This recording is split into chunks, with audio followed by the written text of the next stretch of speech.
Struggling with debt? Bills, loans, credit cards? Need a way out? Knock your debt out with Debt KO. Free, impartial advice on all your debt matters.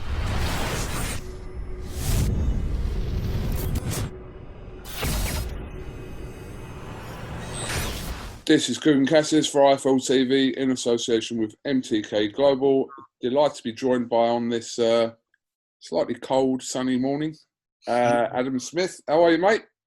I'm good, KUGAN, thank you. Had a nice week away actually with the family, which was good and much needed. I think after the intensity of fight camp. So yeah, refreshed and, as you said, a cold but nice sunny Thursday. My mother-in-law's birthday today, so we'll take her out for a bite to eat later. But more importantly, in the boxing world, we've got a lot to sort out, and I've been in constant contact with Eddie, obviously, and my guys at Sky, and watching developments. But you know, it's going to be a choppy few months ahead, I think, still for everybody, not just us. And I think we all got really excited with fight camp coming back, and you know, the spectacular look of that. And I think it was a roaring success, and it's been really good to see so many of Frank's shows on BT, and you know, boxing certainly, you know, back. But you know, the worry we've got is the crowds, and sort of when we can get back to what we love, which is everybody there, the atmospheres, the much needed gates, obviously, for the big fights. And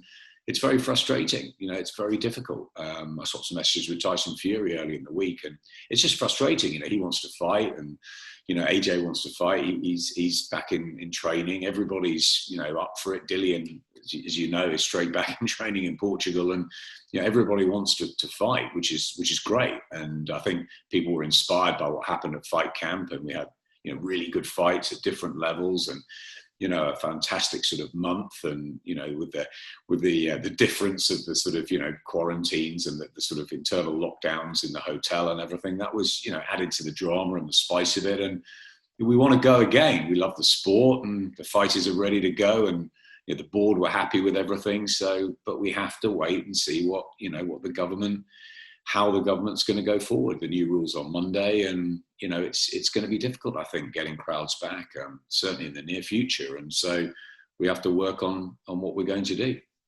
Yeah, I mean, there was some optimism, I suppose, a couple of weeks ago regarding crowds, and you know, they were announcing all these test events at various sports, so that was encouraging. But then, yeah, I suppose what's happened over the last few days has put that into doubt. It's not very clear, the sporting side of it, what the guidelines will be, but it doesn't really look encouraging at this point. So no, I mean, you know, we were all ready to come back maybe with a test crowd event in a few weeks, but I just don't know. That's, you know, Eddie and Frank are working hard on to see whether that's possible. You know, we've got obviously dates that we had from Newcastle from a few months ago that we want to get out, and obviously we want to, you know, the crowds up there, for example, the rich and, you know, fans, it's fantastic. And you know, not only do you just want to bring that back for the atmosphere, you know, it was strange working in such a sort of, you know, surreal, quiet area for fight camp, and you know, you want that noise, that electricity, the passion back from the crowd. The fighters want it, we want it, everybody wants it, everybody wants to be back. I keep speaking to people that just say, you know, when can I get back to boxing? You know, when can I get a ticket? And we just have to wait. You know, it was patience before, you know, when we talked right at the beginning of lockdown, and it looked like we'd have a good few weeks of this. And you know, then everyone was saying, can boxing come back first? And I was like, no, I think football will come back first, then cricket, and, you know, we'll get started, and then boxing will slip in, because it's a dangerous sport, and we need the NHS on the front line. And obviously that's first and foremost. Everyone's health and safety is the crucial thing. I think we did a really good job in fight camp.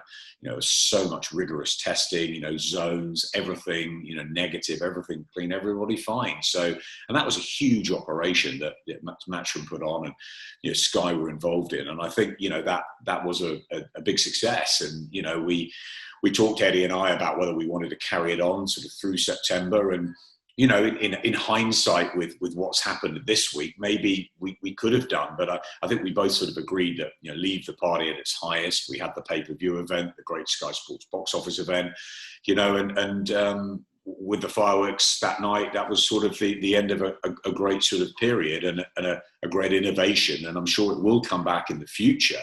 But, you know, we've got to think about the weather. We've got to think about the finances. We've got to think about where we can take boxing next. It's almost the next chapter. And I think, you know, sort of earlier in the week, we were all very excited, and we had a real sort of, not a concrete plan, because I don't think anybody can have that at the moment. We had a real, you know, sort of journey through till December. And, you know, we can still do this, but we just have to reset slightly, partly because of the crowds, but we can certainly get good fights out and good nights. But of course, you know, the big question of can the biggest fights be put on without the gate? We managed it. Eddie pulled it off with Whyte-Povetkin and Taylor Pursuit. That was brilliant to manage that. And, you know, Sky Sports box office, you know, it was a great event. It was, you know, a brilliant sort of build up, and, you know, everyone was pleased with the way the night went. And, you know, we've got obviously a rematch ready made to go again in the autumn winter, but we just have to make sure that, you know, it can all add up, and, you know, that the monies for the fighters is fine. And, you know, that's the difficult thing. And, you know, we want to see Joyce Dubois, we want to see Fury, Wilder, all these big fights, but, you know, it's very difficult. And we see in America that, you know, the situations that are going on over there, it's tough. It's tough. But then boxing's always been through, you know, as we know, unpredictable, you know, difficult periods, and, you know, and choppy waters, and no doubt we'll all come through it. And, you know, the big fights will begin to reappear more often. But I think it's going to be a bit more of a waiting game. Well, we'll see over the next few days what kind of develops over that period. But, I mean, so a lot's gone on with boxing. Boxing's never short of stories. I suppose the biggest thing that's caught everyone's attention over the last couple of days is the Canelo situation. His reported lawsuit that he's filing against De La Hoya, Golden Boy and DAZN. What have you made of that, Adam? Well, it's extraordinary news, isn't it? It's massive news. You know, it was a situation that didn't seem like it was resolving, did it? You know, you heard that it could have been Billy Joe Saunders, then it was Callum Smith, and they were talking, would they throw John Ryder in? Then they were talking about, you know, mandatories or you know, or even fighters in America. There was all sorts mentioned, wasn't there? And, you know, it seemed like DAZN had one opinion, Golden Boy had another, Canelo presumably wants to fight, but of course they are set in this huge deal, which is, you know, when it happened, everybody just went, whoa, wow, that's you know, that's just something out of another world, another stratosphere. It's a lot of money, you know, $365 million or whatever it was over 11 fights. You know, that's a huge offering. You know, you've had Rocky Fielding, Danny Jacobs, Kovalev. You know, we're not far into that 11 fight deal, are we? You know, I would have liked to have seen, obviously, Canelo in with either Callum or Billy Joe. I think that we all would have done, you know, for the British fighters' interests, and actually for a test for Canelo. And I think that was about right. But it was obvious it was getting nearer and nearer, that sort of Cinco de Mayo day, as we are upon it. And nothing was going to happen. So it's sad. It's very difficult. You know, we know about big lawsuits littered through boxing history, and who knows, you know, will they come to some sort of agreement? Will others swoop in? Will there be huge money changing hands? You know, this is not for you or I to you know, to not worry about, but to think about, really, because it's over in the law courts in California. And, you know, if Canelo's decided to do that, then that's what he's doing. And Golden Boy and Oscar De La Hoya and DAZN have, you know, have got an interesting few weeks ahead. So that's not our business. We watch with interest. You know, we concentrate on Sky. We concentrate on what we do, our business with Sky and Comcast. And as I've always said, you know, boxing is just a very small part of it. You know, with the box office fights, obviously it's big business. But, you know, we've got our own issues. We've got Premier League starting on this weekend. It's like it's never been away. You know, we've got different scenarios with more games to be shown, and obviously no crowds. There's all sorts of things to concentrate on with the football world. We've got, you know, Formula One running now. Cricket is back with a bang. You know, there's big golf. There's, you know, a lot of majors in sports that are coming now because of the gap from lockdown. So, you know, that's just sport. I mean, as a business, you know, we've got the broadband areas, the news, the shows. We've got all sorts of stuff, and Sky Q, and I think that, you know, boxing is a strong part of Sky Sports, always has been. But, you know, we're not we're just making sure that we get the right fights in at the right time.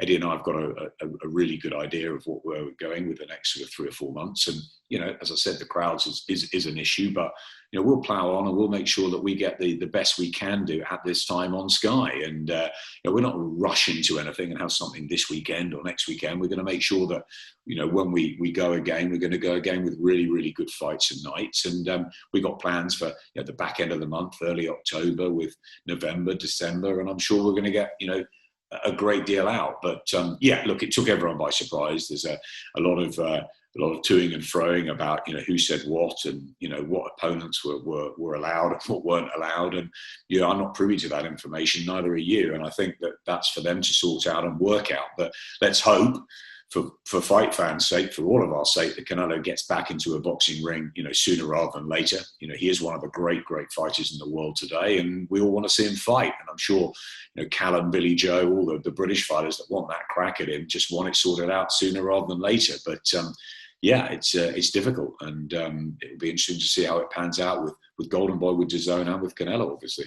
I mean, speaking to Eddie last week, he said that before, with the news of this lawsuit come out, he said that if neither of Billy Joe or Callum Smith gets going to fight, then obviously it makes sense for them to fight each other. And that seems now possibly the most realistic big fight for the pair of them, is to fight each other this year. The truth is, KUGAN, that with travel, I mean, I normally head out to America in the summer with family, and obviously that didn't happen. My sister lives in New York, and she had to go through all sorts of quarantines to even come back for family celebrations and stuff. And it's very hard to get across the pond at the moment. So that's difficult. There are exceptions, obviously, with athletes, but it is tricky. And I think also for our business, we look at 10, 11 o'clock at night, prime time on a Saturday night, or any other evening really in the week as well, because we can have a big football match at in the early or late afternoon, early evening, and then you go straight into boxing, and it's a great time for boxing. That always has been, and obviously the problem we've had through the many years we've covered international boxing on Sky, 30 odd years of it. The time zone, and for the big fights, people stay up and watch. You're all going to watch the Hatton Mayweathers and Carl Froch out in America, or all those sort of nights, the big heavyweights, the Lennox Lewis days, and if AJ Ruiz, or if the big heavyweights fight, you're going to stay up and watch it. But not everyone's going to watch through the night, and if they're more tradey, and although PBC have set a really good schedule up, that's it's a lot of sort of overnight stuff. And for us, we're concentrating really on Britain and on the UK, keeping our fighters safe, keeping the sport safe, and also making sure that crowds can come back as quickly as we can make them. We'd rather sort of crowds come back and in their numbers, towards the end of the year and then early next year. We keep stuff in Britain. I think that's really important. So I'd welcome, we've talked long and hard about Brook and Khan and all these domestic fights that haven't happened, that could happen. What about Callum, Billy Joe, Eubank, Ryder? There's all sorts of things you can do there. And if they can't travel, or if there's, problems going on in America, let's take our hats off to PBC. Have got, good schedules coming up, and Top Rank as well. Great fight with Loma and Diafomo. And, they're doing the best they can, but the blockbusters, it's hard to make. And I think while we've got the opportunity of making fights in Britain with the fighters here, we should try and do that. Yes, it's going to be financially difficult without gates, we know that, but I'd certainly welcome something like Billy Joe Callum, or Callum Eubank, or whatever, and we do it the best we can. But without the crowds, it's still tricky. There's a story I actually read on Sky Sports News the other day. One of Deontay Wilder's sparring partners, Junior Farr, who made some comments about him before the Wilder fight, before the Tyson Fury fight, saying that his bicep was injured before that fight. Doesn't know to what extent it was injured, but I mean, sort of these stories are still coming out now, like months after the fight. Adam, just wondered if you could comment on that, and what do you think about all that? Look, I mean, I tend to go back to the night itself. That's where the fight happened, and we all saw what happened. Tyson Fury was terrific. He was probably better than anybody could, apart from maybe the close people around him in the Kronk and the new setup, thought he would be. He did everything that he said he was going to do when we didn't believe him. We thought he'd, box safely and win on points possibly, or maybe Wilder by knockout. But he went and dismantled Deontay Wilder from the opening bell. It was a brilliant performance. And I don't really think we should be taking anything away from what Tyson Fury did that night. We had Deontay Wilder going into the ring in a huge outfit. They blamed the outfit. Then there was sort of rumours, was he right in camp? Everything I heard was that he was perfect.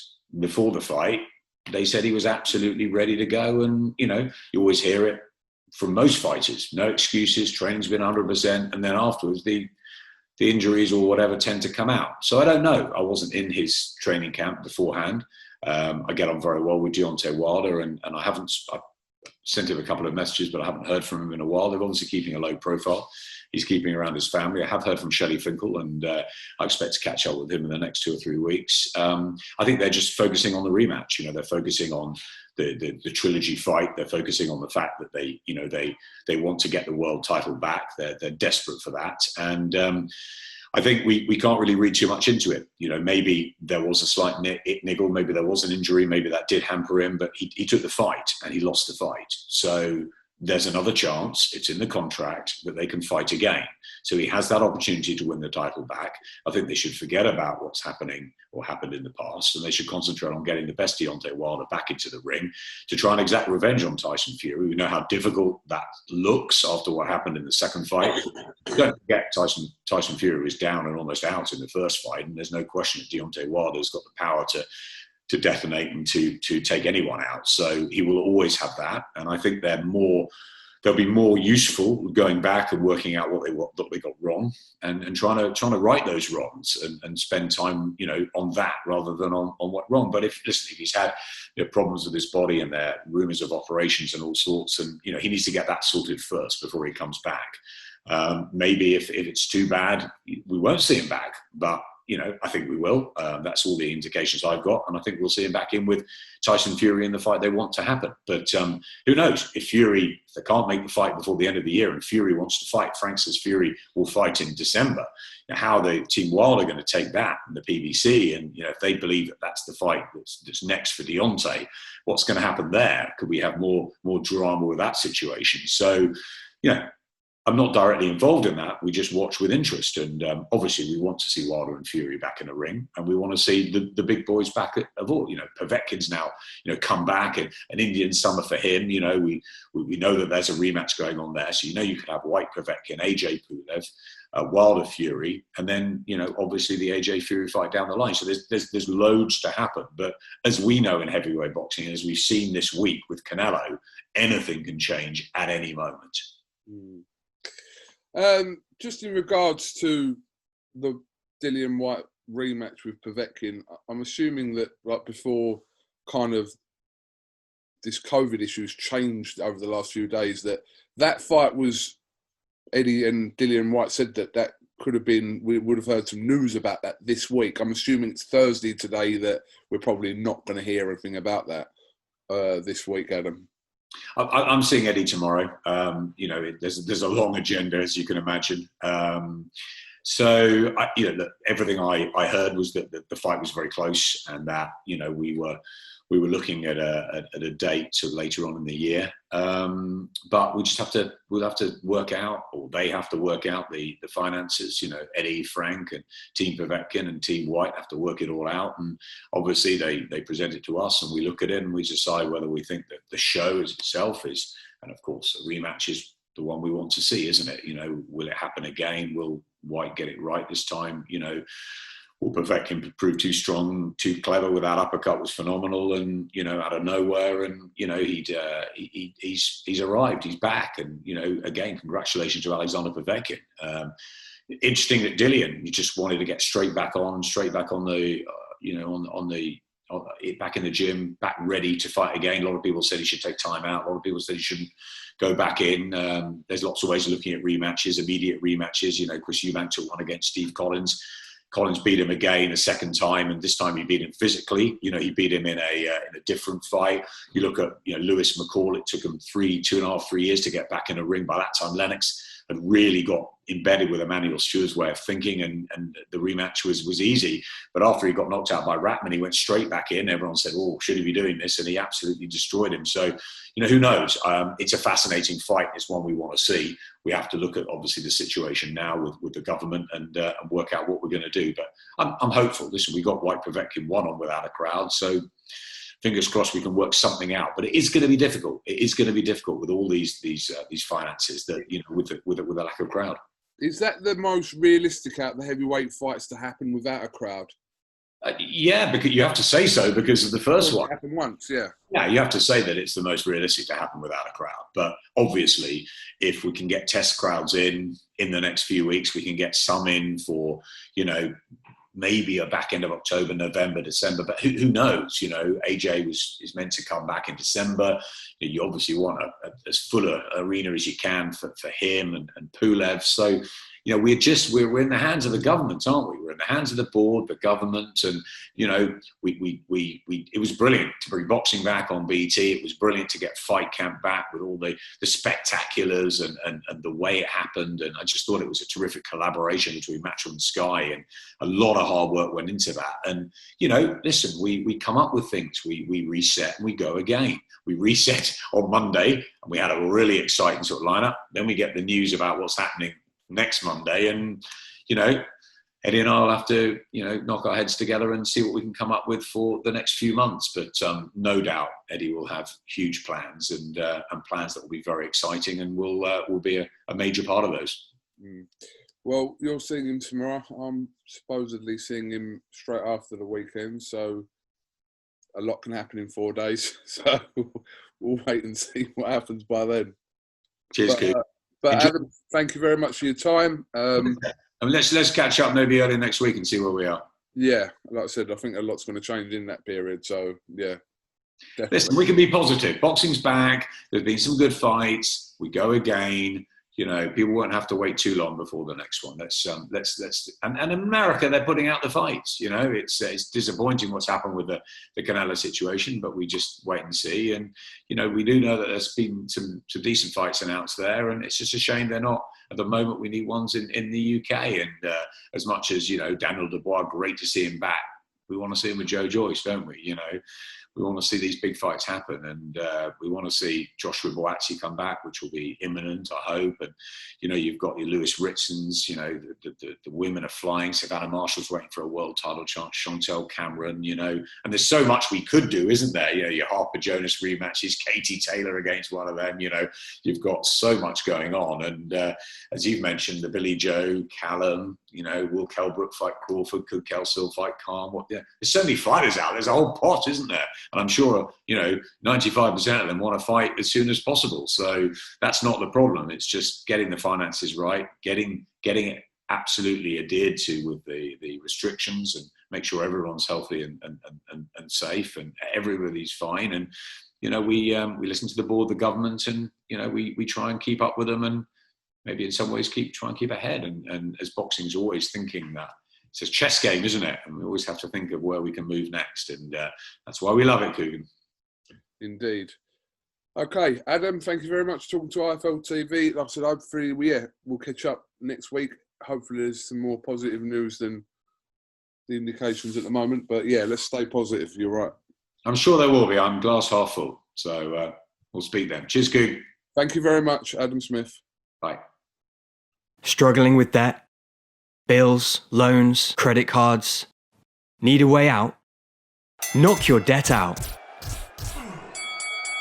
with Debt KO. Free, impartial advice on all your debt matters.